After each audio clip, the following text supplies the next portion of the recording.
I mean, why is it so hard? Why is it so hard to say I love you? But I think in those times I really lost my way of understanding what I'm supposed to be doing. I lived a life that I had dreamed of, and it was perfect for what it was.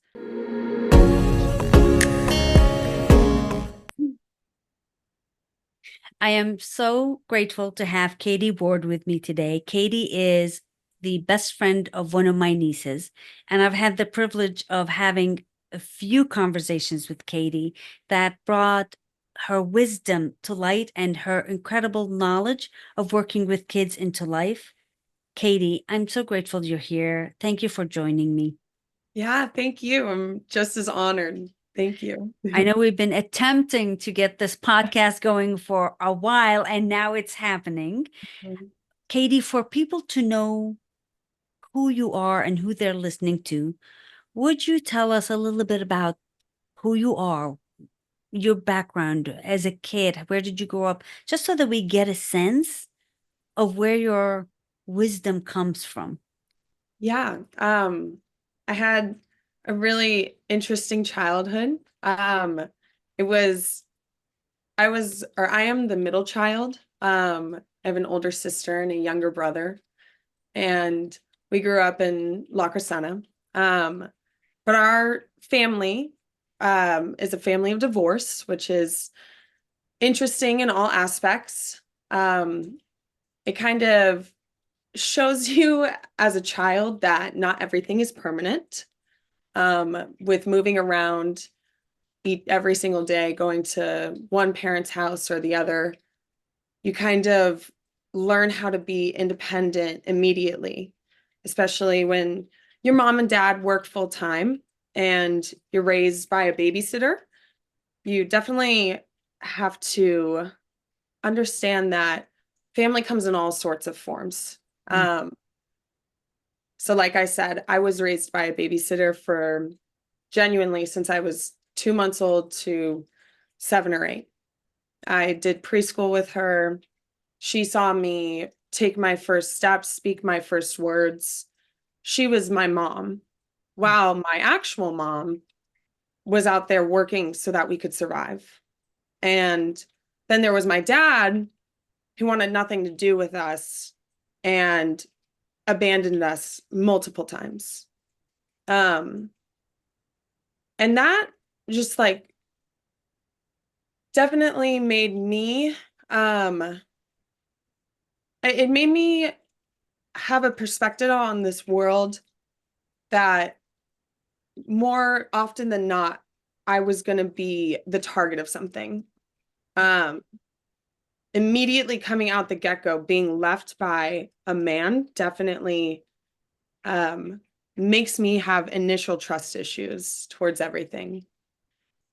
But what ended up happening to me was it was the flip of the coin. I ended up with codependency issues of the constant need to be approved by my dad and felt like I was accomplishing things. So being raised by him, he was constantly putting me through so many sports and things that I had natural talents to. And I was really lucky because it taught me a lot about teamwork and, passion towards something and how to actually work hard towards a goal and accomplish it.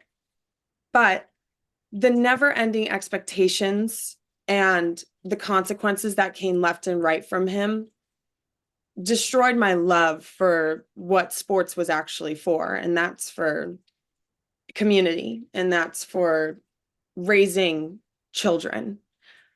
And it took me until I was, actually this year of age. I'm 21 now.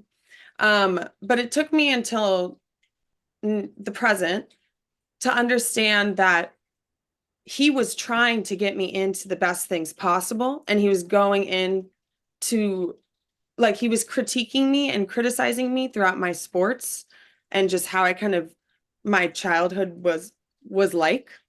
He was critiquing me all the time, for the right reasons, but it always came out differently. And the way he expressed his feelings was so, I have like it, for example, he would always say that he had said this before in a nice way, or he had wanted something for us and he expressed that in a nice way, but we never got to, or I'm sorry. Sorry. I'm gonna take a second. Um, Growing up, he would expect us to do so many things, and we would try to accomplish those things in the best way we could without support from him. He was never very excited to do, or I'm sorry, I'm really messing up at this and it's frustrating me. Um, It's a lot to deal with, Katie. It really is. When yeah. you look at childhood and what you believe. I'm so sorry. I'm gonna start crying.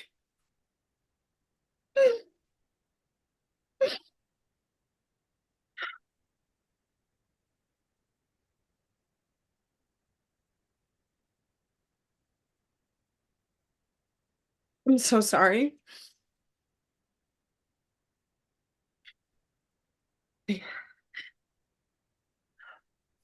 I didn't even have that hard of a childhood. He was just so tough on me. And all I wanted was him to all I wanted was him to be happy for me and proud of me. And there was never ever a moment where I would get into his car or, you know, be around him where he didn't have something to say about me and belittle me. And maybe it was just because I was a kid, but I don't know how else I could interpret his words at all. I mean, why is it so hard to why is it so hard to say I love you? I remember there were years where I had to beg him just to say that to me. And he would question me. He would say, "Why do you want me to say I love you?" I don't know. Maybe because this might be our last phone call, or maybe it's just because you're my dad. And that's just, that should be a normal thing to outwardly love your child, no matter how messed up or ridiculous they are. You can bash them, you can train them, you can do whatever, but you must outwardly love them and tell them that you love them all of the time. Because then you raise angry humans, humans who think that no matter what they do in the world, they will never be able to accomplish anything. And I see those kids every single day. I get those kids.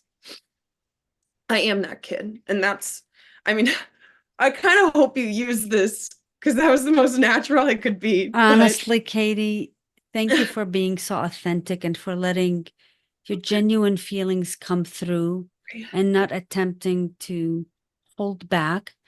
Because I really do believe that a lot of parents need to hear this, yeah, how important it is to genuinely show your love for your kid.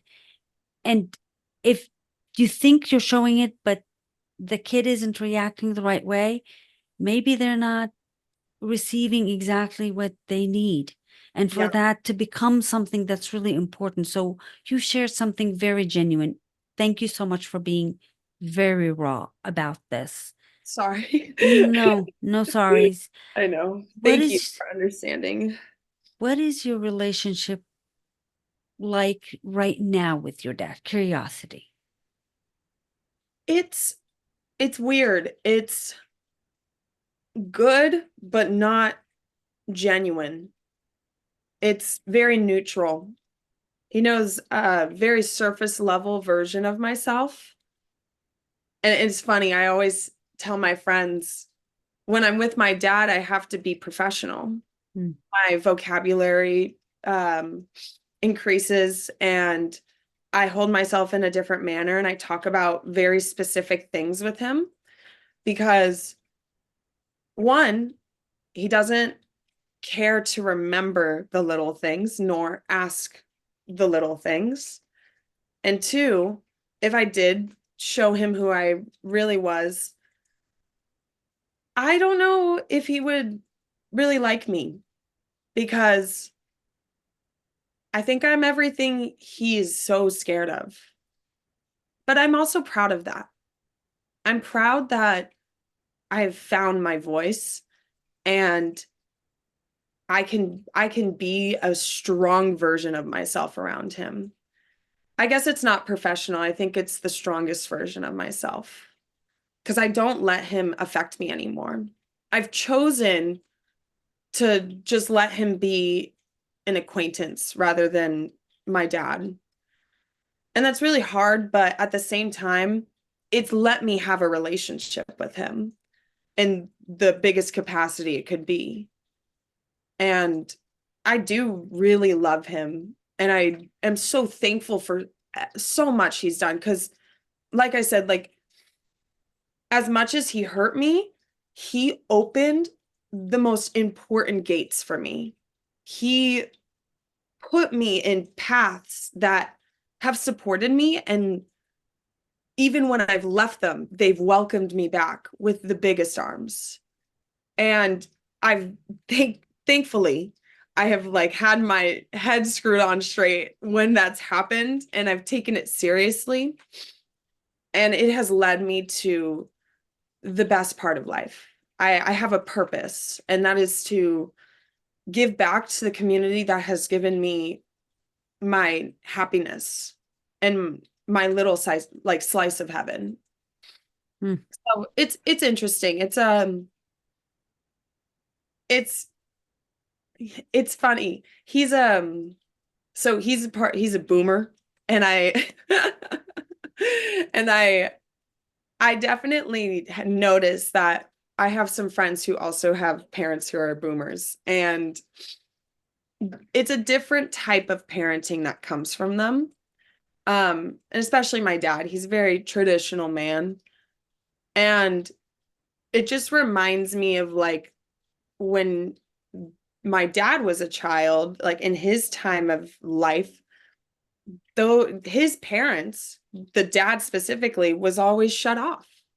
You know, Mm. it's just your dad. He goes to work, comes home, sits down, watch TV, maybe have a beer, you know, very shut off. And for him, unfortunately, in his case, he has become that. And it's just kind of funny because I'm okay with that kind of relationship with him. I understand that relationship and I don't need anything else from him. He is who he is, and I really accept him for that. But I don't let him affect me.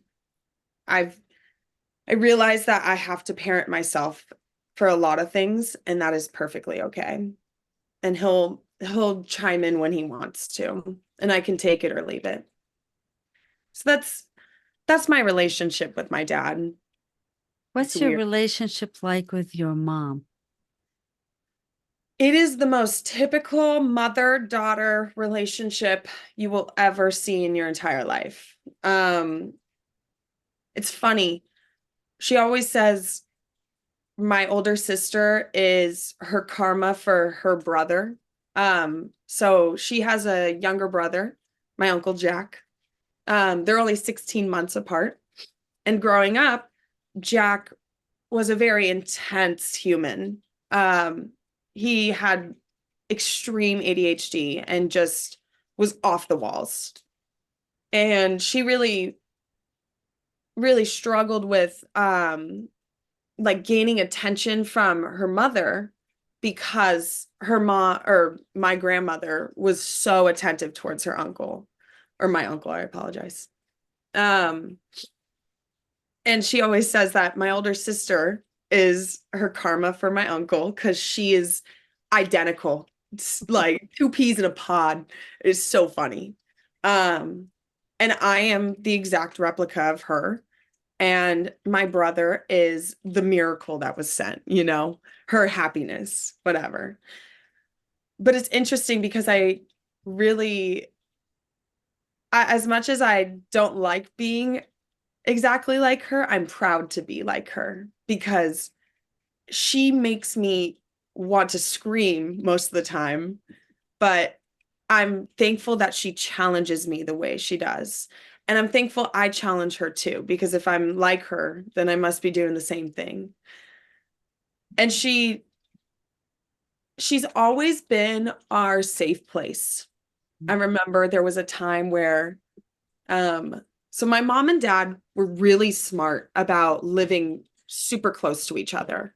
They co-parented like nobody's business. I have never seen a better co-parenting situation than our situation, which I that's one of the big things I'm extremely thankful for. Um, but my dad was the bad cop, my mom was the good cop. She was our safe place, and she was, we just always wanted to be with her. So one time my dad was getting on my sister about something, and she just ended up having like a full blowout screaming match. It was a lot. And I ended up getting really scared, and I just walked to my mom's house. And it was funny because I ended up never telling her that. Um, and recently we were in the car, and I had brought that up, and she was like, I didn't know that.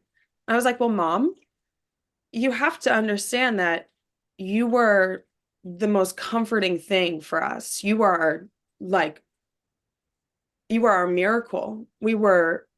It felt like the world was painted in gold when we were at her house. Mm.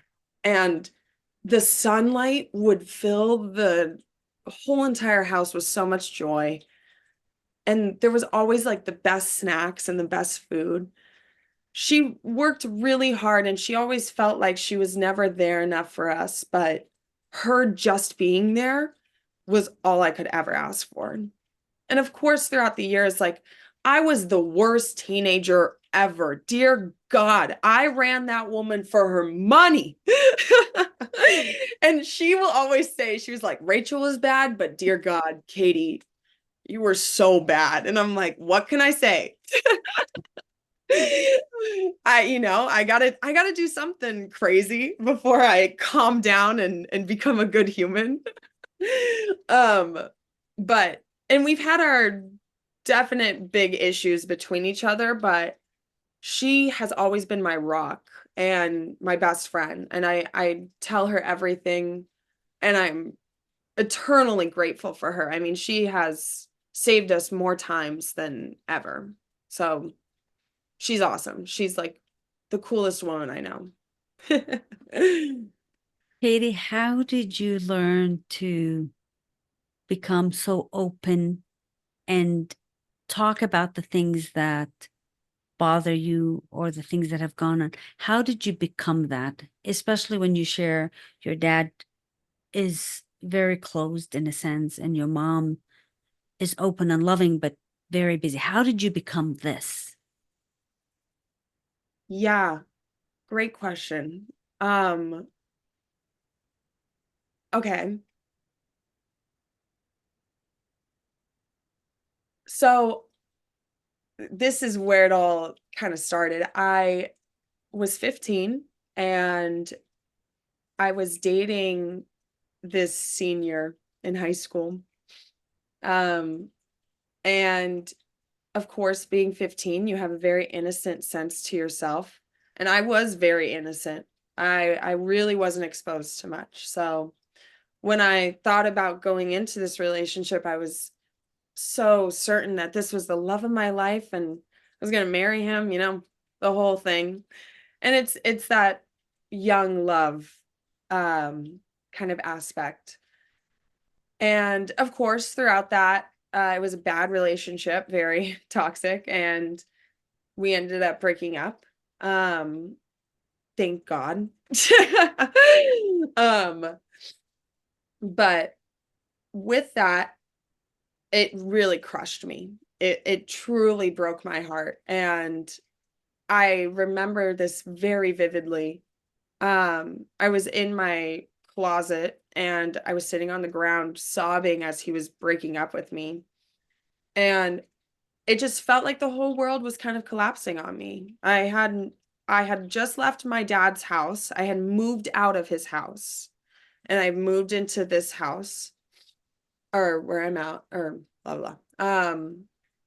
And I had lost the thing that I thought was going to be there forever. And that was also so relative to the codependency of that time. I just left my dad, who was such a strong negative male figure, and I thought I had a positive male figure, but it ended up just being so bad. And being that heartbroken, I just needed to sit in that. There was no escaping it. And I didn't escape that heartbreak for a good 10 months. I was just miserable. And during that 10-month, I didn't heal. I raised absolute hell. And I burned bridges with people that I really shouldn't have. And it just all kind of went up in flames. But I remember getting a phone call from a really good old friend of mine who heard about me and my situation. And she was like, you should come back to the camp that we all grew up in. Um, we would love to have you and you can continue with your journey of um kind of self-improvement. And after a lot of convincing and understanding that they would welcome me with open arms, I was really certain I would do this. And that night I went to sleep and I had a dream, and it took me back to that night where he broke up with me. But it was kind of weird. I saw myself in the floor of my closet, just really crushed to the bone. Everything, like you could see cracking going through me. And I got down and I looked at myself and I said, okay, we're okay now. You're no longer going to grieve this because I'm going to take care of you. I'm going to glue you back together. We're going to figure this out. And I picked myself up and I walked her out of that closet. And I woke up the next morning and I was like, I I had felt like I had a new book in front of me. It was no longer that old book. It was a brand new book. And I got to open the page myself, the very first page, and I got to write my own story. And from that moment, it just skyrocketed into putting others before myself, but valuing myself for who I am first. And I just like that was the kickstarting moment. And I had really weird ebbs and flows of it. There was so many moments where I made those really typical coming of age mistakes, and I'm proud that I tried what I did, and I lived life and I experienced what it's like to be an adult on my own. But I think in those times I really lost my way of understanding what I'm supposed to be doing, and that I'm here for others. um but I think kind of coming out of that, college aspect and like young teenage and young adult aspect, I'm turning a better page into what my purpose, and like I put my purpose first before how I appeal to others. I'm I my only purpose is to do as good as possible for myself, and that usually leads to um helping so many others. So I've just like been placing myself really strategically, because that phone call was that gate, Mm. and leaving my dad's house was that gate and that closing of my childhood. It's just like it all kickstarted though right then and there. But yeah. Katie, I'd like to ask a question about the 10 months where you were definitely acting out and having a hard time. And the reason I'm asking this question, because a lot of young individuals may not even know how to deal or work through these. and unfortunately will turn to depression or suicide or something awful Yeah. without knowing that they matter and that they're loved. Can you even recall how did you get through those 10 months? Yeah, I actually um I did the age-old testament of journaling. Um Right. I have a hurt journal. All of the things that have hurt me, point blank period, written down. That and this is where my mom comes into play. I pushed everyone away. I didn't want help. I didn't want anyone to know what was happening. And I certainly didn't want my mom's help. And I lashed out on her day in and day out, just out of anger of myself for being a fool in a sense.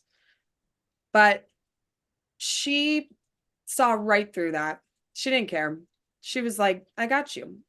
It's rough, and I'm going to put you in your place when you're being crazy and outlandish, but I'm, I'm here to support you.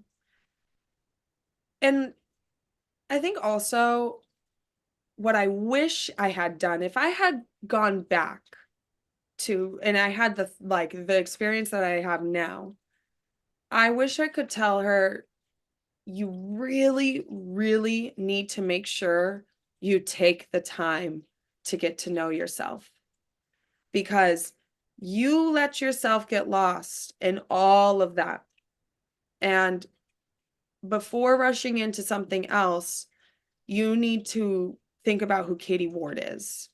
And sometimes I'm like, yeah, I kind of did that, but I wish I gave myself even more time. So realizing that like all of the emotions that I was experiencing were real, but I think I needed to focus more on myself and not what had happened. And also, I really could have used someone to kind of smack it right back into me, be like, get a grip. It's not that deep, and you need to kind of persevere on. And my mom did that, but again, I pushed her away. But I needed her to keep doing that. So it's like it's all out of love in a sense, you know? Like I needed someone to come at me with love, but seriousness about how I was acting and who I was being. Because if that had happened, I feel like consistently over time, I would have gotten it a little bit earlier, and I could have moved on with my life a lot faster. But again, I also kind of live by the everything happens for a reason. And it was it was those 10 months that I needed to be a really ridiculous human for me to want to change my life again. And that's when I moved up to Santa Barbara. And I lived in Santa Barbara for 2 years. I learned how to be an adult. I worked a full-time job. I had an apartment under my own name at the age of 19.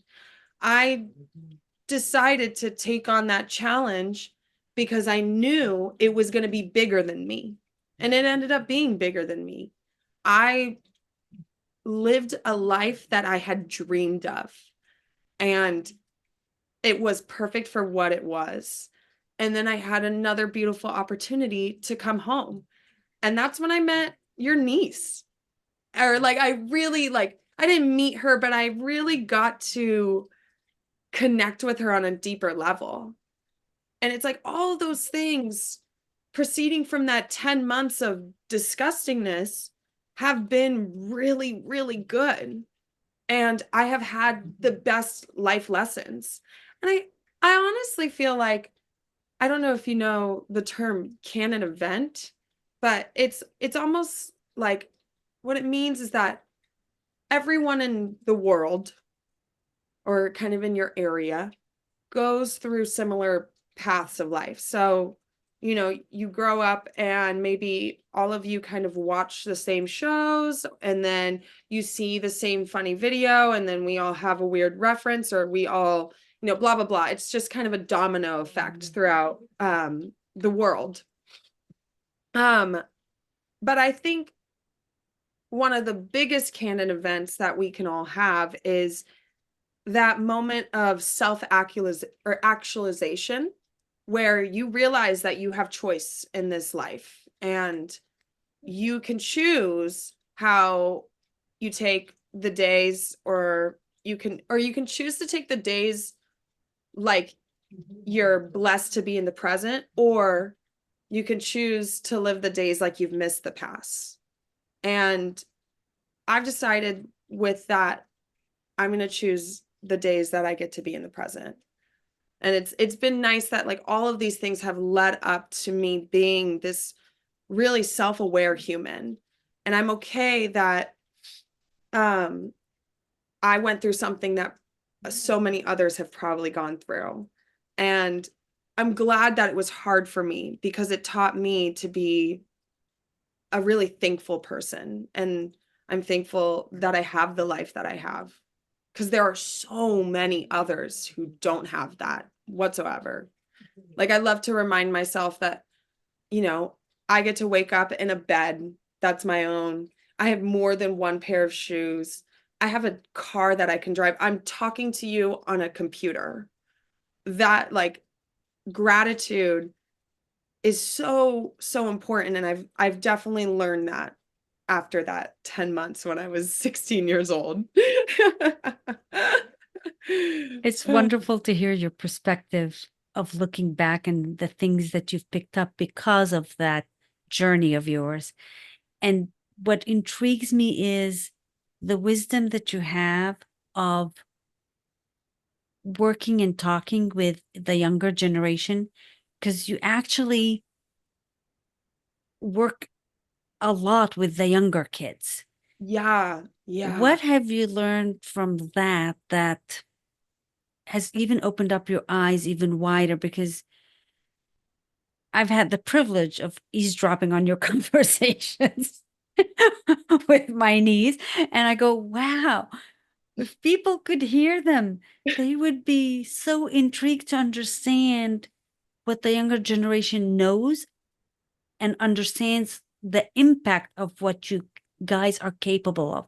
So take me through, because you work with so many kids, what have you learned about yourself and about watching kids go through the things they go through? And for parents to even hear this, it's like, whoa. Um, yeah, my job has like in real time results. I'm a swim instructor, just for context. And I work with, I have my youngest kid right now is 6 months old, and my oldest kid is 12 years old. So I work with that child, like the young children department. Like, I mainly have preschoolers. And it's really an interesting field to be in, because you're not only seeing how these kids are learning, but you're actively changing their lives right then and there. You may say a word that they are just learning for the very first time, and they will use that to fill sentences in. Like, it's as simple as that. That is just like, oh, I'm a piece of their puzzle, and I'm going to actively choose to be a really positive piece of their puzzle. It's really it's really cool how it's affected me. It's truly let me heal my inner child. Every time I look at them, I really see myself, or a little version of myself. And every time I talk to them, I try to talk to them the way that I wanted to be talked to.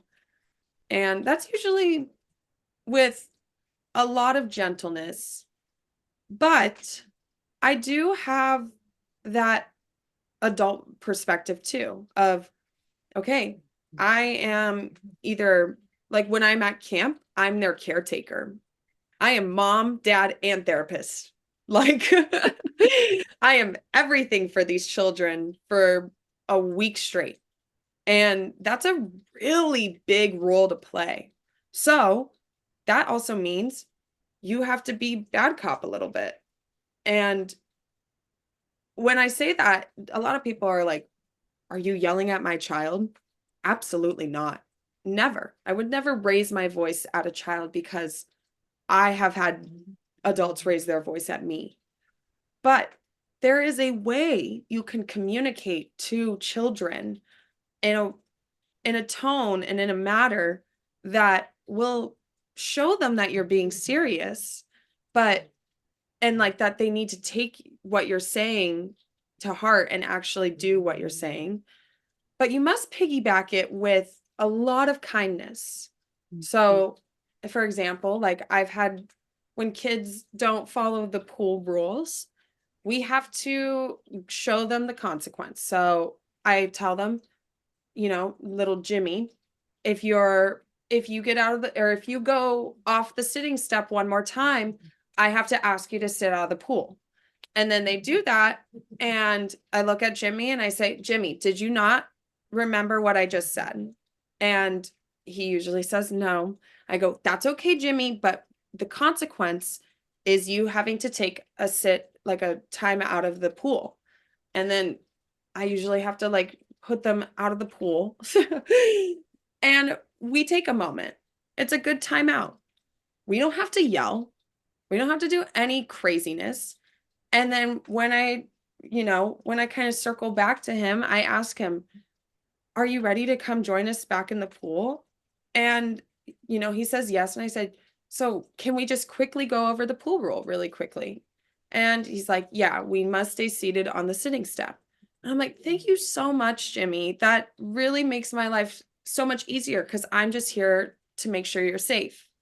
And he says, okay, yeah. And then we come back in the pool and I go, Jimmy, would you like to go swimming again? And we go off and I'm complimenting him on his swim. And then I constructively critique him. And then I compliment him on his swim. And it's those compliment sandwiches that change the whole game in being around kids.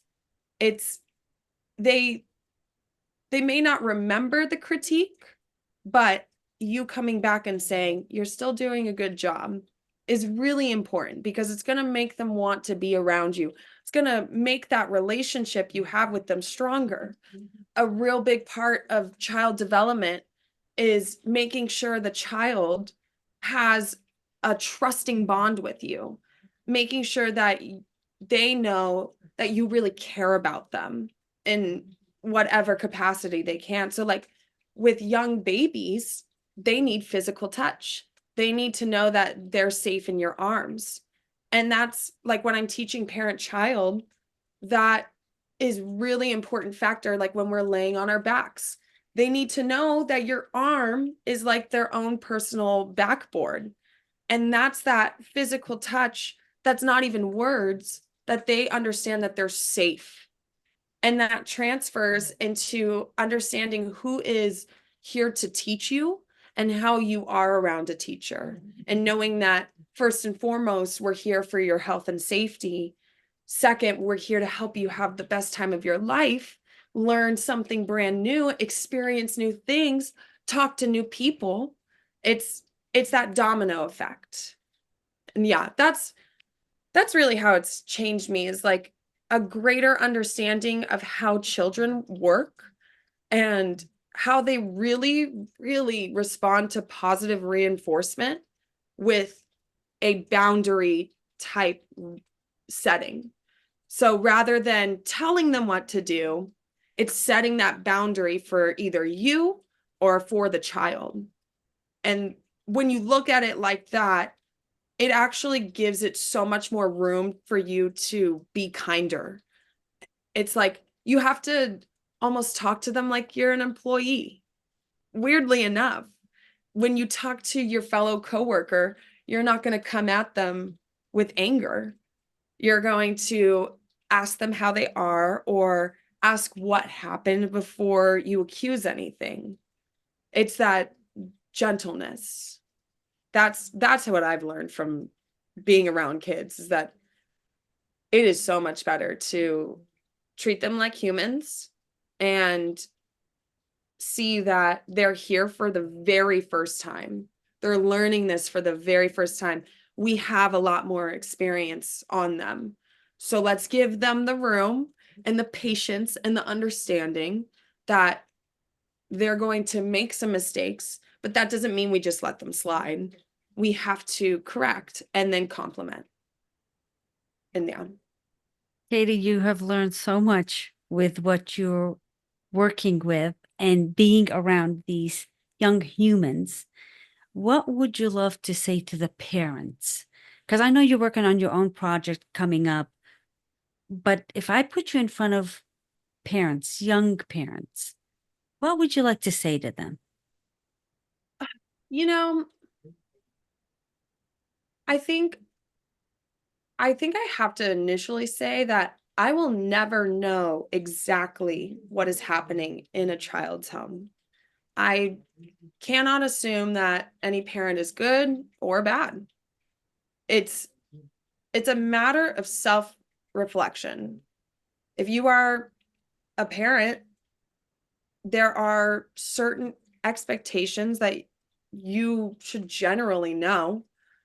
And if you can't take a moment to unbiasedly look at yourself and how you are raising this child, that is all on you. Like, to be as straightforward as possible and unprofessional, that's for certain. Um I think what I admire from a lot of parents is that when they really are in tune with me, they're so much more likely to be in tune with the child.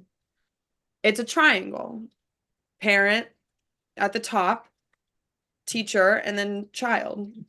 And if we take the time to have the parent and the child really care, like when they really care about each other, and we take the time to build the relationship between the child and the teacher, it's a magical village that can raise this kid. But it takes the parent having some understanding that it, you know, sorry, it takes the parent to really and truly want to see the best of their child. And I don't doubt that all parents do. I really don't doubt that. To have a child is a feat, and to be a parent is, to a lot of people, the best thing that has ever happened to them. But when your child is growing and learning in those initial stages, it is so important that the parent is hands-on and relevant and constantly introducing and repeating things for their child that benefit them. See what you didn't get as a kid and give it to them. Do what you needed. Like, and that's what I mean as that self-reflection, you know, seeing that you may be doing the same thing that your parents did to you, and breaking that chain immediately then and there, switching it up, because it's okay if you didn't before, but once you figure out, do it as soon as possible. So if you're realizing that, like, oh, when I'm at my kids' soccer practice or I'm at their back to school night and I'm on my phone all day and I'm not paying attention, that's not supporting your child.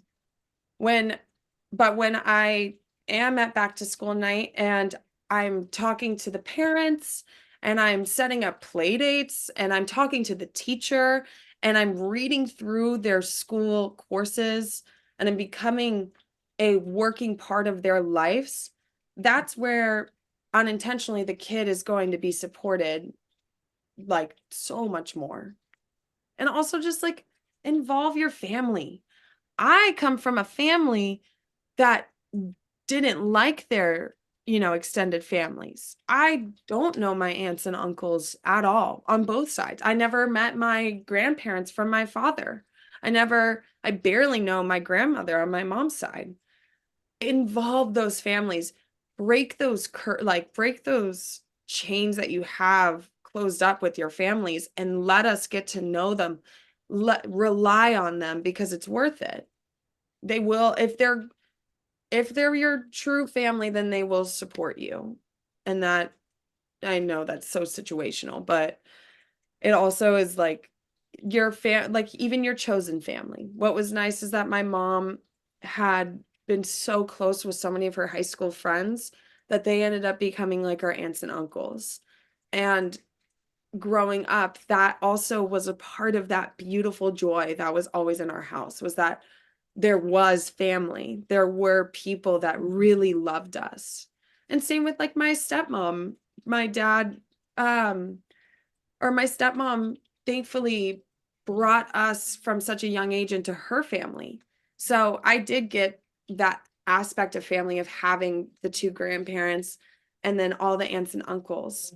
But they were our step family, so we didn't have them all the time. And same with my mom's friends. They were just my mom's friends. They weren't blood relatives. It's really incredible when people can come together though and raise kids. It's important. That's Yeah. a beautiful sentiment that I hope people will actually hear you out on that piece. For me, I'd like to understand, because you're 21, Yeah. That's another factor. you're still at the greatest growing time that you're in, Yeah. and you get to impact the younger generation that's behind you, and also work with kids that are your age and younger. When you're at camp, you got counselors, you got other people that are working with the kids. How do you genuinely figure out how to work through things? Because I know a lot comes up when you're dealing with kids. You mentioned it yourself. Yeah. Um, I really, I don't know. I think the big thing is that I don't really hold on to a lot of things. So I really don't let a lot of things affect me, because with the emotional wear and tear, and it really does come from years of customer service, of dealing with so many different types of humans, that you just have to start to look at it as like, this is this problem going to last 5 minutes or 5 years? Like, what do I need to prioritize right now? And I don't know. I guess that's how I work with the kids, at least, like with the different age groups, and just kind of approaching them. Like, you can tell you can tell how kids act before you even talk to them. They're an easy read. And you can tell, and like, if you really take the time, you see how they kind of categorize themselves. And it's not even like intentional, it's just their personalities. But with that, you have to go with the flow. You just have to let it be what it is, and just accept it for where it's at. There's no changing it. There's no expecting it. It's just going to be what it is. And that's how it is. Like, and of course, like I really, that's a really big factor, that I'm only 21. I really don't have a lot of experience. I don't I don't know what it's like to parent a child. I don't know anything about that. But I do get to see a lot of the effects of it. And like, unfortunately, these kids really seem upset that their parents don't listen to them in full. But I also really understand, as I've gotten older, and as parents say, like, when you get older, you'll understand. It's a true testament. When you get older, you will understand what your parents did. And when children tell me their, whatever's happening in their lives, I and when they tell what their parents are saying to them, I'm like, I understand why your parent would say that. But I think we forget to validate their feelings because it's a feeling being felt. And I think what I really try to work with is, how do I explain what their parents were trying to get across in a sense that they would understand? And it's never going to come over right the first time around. It takes multiple conversations, but it's worth standing up for the parent and also understanding the kid. And it just is like, I think that's why I like working with kids, is because I I just want them to know that they're understood, but this is kind of how life is sometimes. Not everything's going to go our way, and we're not always going to get the things that we want right off our bat. Like, you have to understand structure. And that's like important for that. That's important to be communicated out front. And at least that's what happened to me as a kid. I felt like there was never a real communication of why I was in trouble. And it was just kind of up in the air, when if it was just told to me out front, like why and what was happening, I think I could have been a lot more receptive to it. But I don't doubt that parents already do these things. And There's no handbook out there. I have a pretty streamlined view of how to raise a kid, and I don't even have children. You actually do have some wonderful input, Katie, because you work with them so often and because of the things that you have already gone through yourself and grown through. You do have things that others may not understand, and your perspective is going to give them the ability to look at it a little bit differently so that we can show up better. I was so intrigued when we talked the first time about the project that you are working on. Would you tell me more about it and let the audience kind of feel where you're going with all of this? Yeah. Yeah. I I've been really lucky to grow up through summer camp programs, and I'm working on creating a facility, but it would be more of a camp that would be held for children, so a big summer camp basically. Um and it would offer a more in-depth program of like summer activities. So those real typical ones of like rock climbing or archery, or hiking, arts and crafts cabin, zip lining, doing all those real typical activities are great, but also getting more in depth with things that aren't often or aren't are not offered at school. So it would be diving into like gardening and baking and supporting the camp, and creating and engineering classes. Like there are courses that would go through this camp um that help the kids explore things that they've never seen. Um, I also hope that with this plan and this um, property, I would be able to offer it to children with physical and mental disabilities, and to offer them a space where they can explore these things with the gentleness of nature, and being in a place that is calm enough and specific enough for them, because every child deserves to have that experience of being in such a natural place where they are exposed to the wonders of simple crafts and simple life. and having like a structured routine that is different from their day-to-day life. And that's what camp really offers, is that exploration of mind, body, and spirit. And I mean, it's a time for you to see yourself as a different person. And I want to be able to offer that in my own special way. Why is that so important to you, Katie? Um, I think that we tend to overlook the um good little things of life.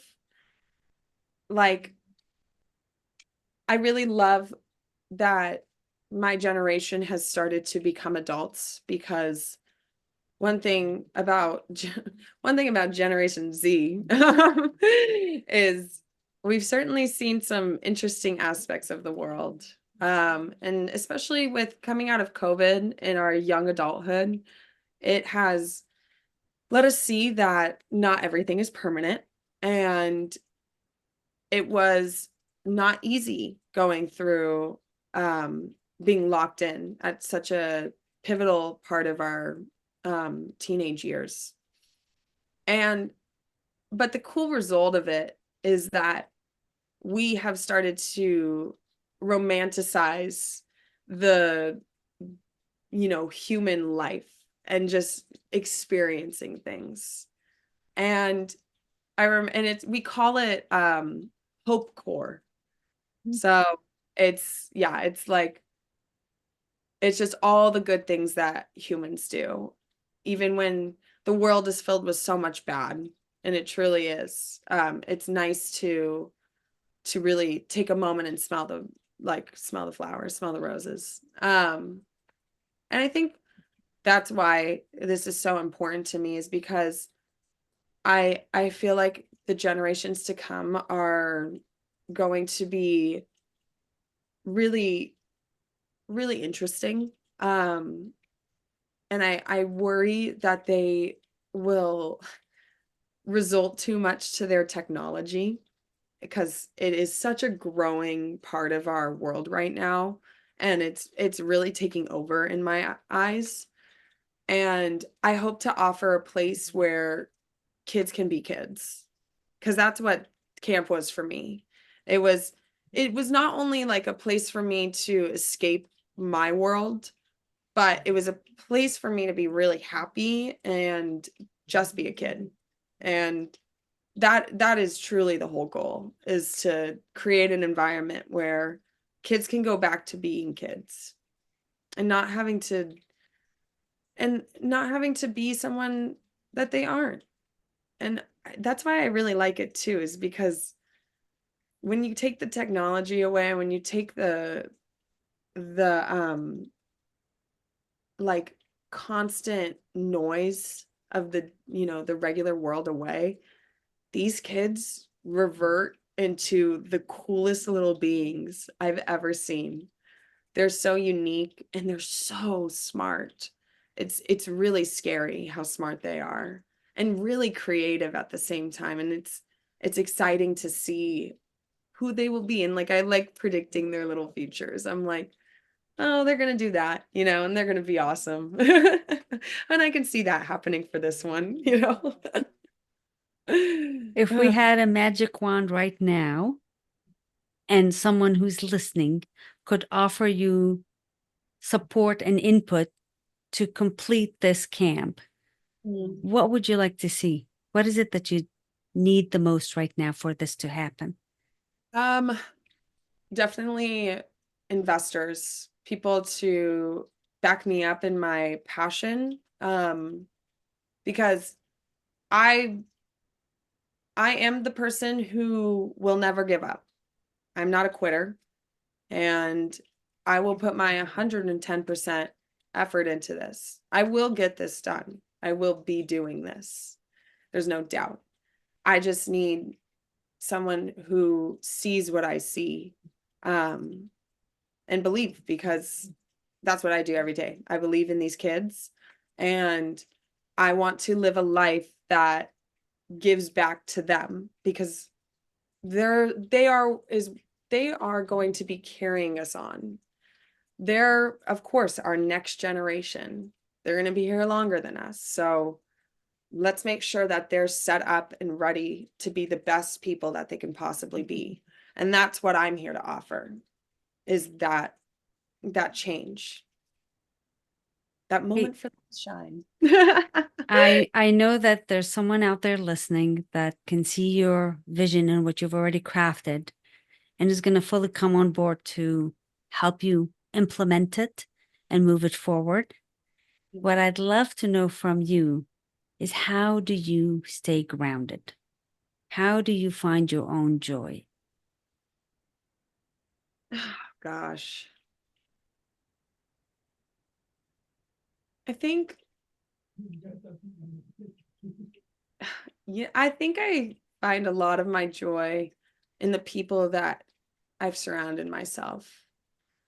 I'm really lucky to have a really, really strong foundation in the people who are my friends and my family. And knowing that they really love me and care for me makes me stay here and continue on what I'm supposed to do. I also take a lot of time to talk to myself and see where I'm at. And even when I am kind of critiquing myself and really like getting in my own head, I come back with this idea of it's okay because I've already done this, this, and that. And I will be doing this, this, and that. It's it's a matter of being proud of myself and going back to that one dream where I was picking myself up from the closet, crushed to the bone, telling myself that I'm here for me and I will I will continue to be here for me. I will be my number one support, you know? And it's I guess that's how I stay grounded, is just realizing that I got to take a moment every once in a while and see that I'm really lucky to live this life. And I should be really proud of the things that I'm doing. And I should keep on pushing myself to better myself each and every day. Yeah. Curiosity, how is your relationship with your siblings? Um, Interesting. I just kind of reconnected with my older sister. She left for college when I was 13. So we were just at very different age gaps and just parts of life. But as we've gotten older, we're kind of closing that crazy part of childhood. And we've definitely had some really nice conversations to heal what happened to us as kids. Um, and with my brother, he's only 16 months younger than me. So we're um we're very good friends and he is we what's nice is that we live our own lives, but we have a deep care for each other. And what's really nice is that we rely on each other, especially when it comes to being in the house together and like working on things for the house. And our communication is really nice as well. It's yeah, it's overall like a neutral kind of friendship all along. I don't have to worry about anything, but I don't rely on them at the same time. I very much live my own life and I'm glad that we're all very independent of each other. It's good for it's good for our family dynamic. Katie, what's the best way for someone to reach you? Um, Email is really good. I also have my Instagram. Should I say my Instagram? Yes, yes, Okay. definitely. It's a Katie period underscore period Ward, WARD. But yeah, And that's we'll put it probably into the podcast so that they see it, so that they can connect with you. yeah. Uh, there's so many things that I'd like to ask you, but I'm going to keep it nice and sweet for us.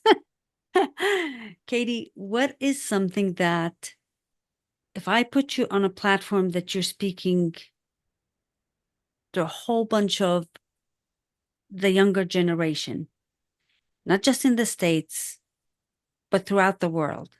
Is there something that you go, I wish young people would understand this? Um,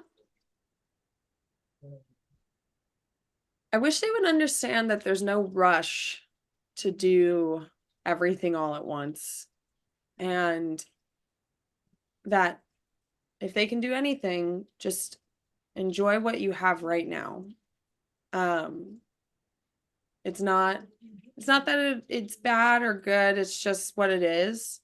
And it will change into whatever it needs to be next. And you will continue to grow up, and that's okay. But take the time where you are right now to just enjoy it. Enjoy what you're doing and who you are, especially. And make sure you smile at yourself. Because because you have to wake up in your body every single day. And you have to live your life every single day. So just be nice to yourself.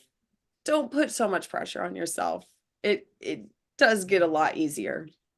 Really. Like And if you had the same opportunity to put a broadcast message to adults or parents or adults that have impact on kids, would there be a message that you'd like to say to them?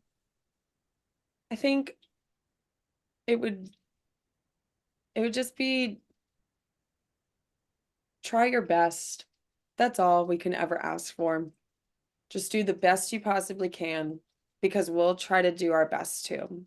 And just know that, if I could tell my mom and dad how much if I could show them how much I really love them, it would be more than this world. And that I feel like if you have children, or, if you've impacted a child, it's just the same. When you make an impact on a kid, it really changes their life, because they don't have so much right now. Like their world is really small. So your impacts are really, really big. So yeah, just really try your hardest and just love as big as possible. That's all. That's all that could be asked for. What sports did you excel in? What? Wait, one more time. What sports did you excel in? Oh, I played softball for 10 years, and I competitively swam for 10 years. So I did those at the same time. And then I played water polo for another 8 years. So probably those are my three biggest sports. What did you gain from them? Oh, I mainly gained a lot of friends, which I needed. I remember growing up, my mom was like, Katie plays sports for the people, not the sport. And I was like, yeah, I do. Um, but I think it really, one, it showed me how to work out like nobody's business. Oh my goodness. I will always say you should put your kid in sports. Because it really helps with the whole mental aspect of life. Like being on that type of a routine, constantly being, in a working out manner, or just exercise was just so good for me. And then I think it also, I mean, it taught me so much teamwork and perseverance and resilience as well. I mean, in water polo, as you get older, the team gets more intense, the games get more intense. You're really working towards something. And um, sorry, you're always working towards something. Um, so you definitely get, I apologize. Can we pause really second, or real? Go. As we got older, and like with the teams, it started to get more intense, and the game started to get more intense. So, getting that resilience of how to push through something that's hard, like playing against a harder team, and whether winning or losing, you are learning that you can be better than them. And that in a weird way builds so much confidence that is so needed in a kid. And I think it taught me what it takes to do that. And I like that about myself. I like that I'm willing to push through and fight on, because it also helps me in like my day-to-day life. Like I've been saying this whole entire podcast, I really don't let things affect me anymore. And it's because I'm constantly telling myself that I can accomplish anything I put my mind to. I've seen it in my life with sports. I have the medals, the trophies. I have that real life result of me telling myself that I can do whatever I want to do. And I mean, that's what sports really has shown me, is that I do have a superpower, and that's being an athlete. And I'm glad that it was my superpower, because it showed me everything I needed to see. Yeah. Would you say you're proud of yourself? Yeah, I am proud of myself. I've taken a lot of time to accept that, but it's definitely something I know I am. I've done some really good things, and I am excited to see who I am in 20 years, because if I am who I am now, I can't even imagine what I'll be doing in 20 years. And I truly think I'll be accomplishing greater things. So yeah, I'm proud of myself now, and I'm proud of myself in the future. I love that. I love that. What's your biggest joy right now? Oh, yeah, probably working with these kids right now. It's it's just so cool. To put it simply, it's cool. Um, I I get to enter with the happiness that and like that joy of just being a kid. And I get to set the tone of everything that we do. And I mean, I've had so many parents comment on how happy I am around these kids, and I'm like, that is truly my first priority, is to be the happiest person I can be around them, so that they can be just as happy. And yeah, that's my joy right now, is being happy. Is there anything that you'd like to say that I didn't ask, so we don't get off this podcast and go, Rima didn't ask me about this? uh, I don't know. I'm a lucky human. I'm lucky to be here today. And I, yeah, that's pretty much all I have to say. It's great to be alive today. What a beautiful way to say that, Katie. Katie, I appreciate you. I love you. And thank you for being so authentic and sharing from your heart and your experience. I know that these kind of genuine interactions make a big impact for someone that's struggling or a parent that is attempting to figure things out. So thank you for doing that. And for our beautiful viewers and listeners, please remember, your attitude always determines your altitude. And we'll see you in the next podcast. Thank you, my dear. Of course.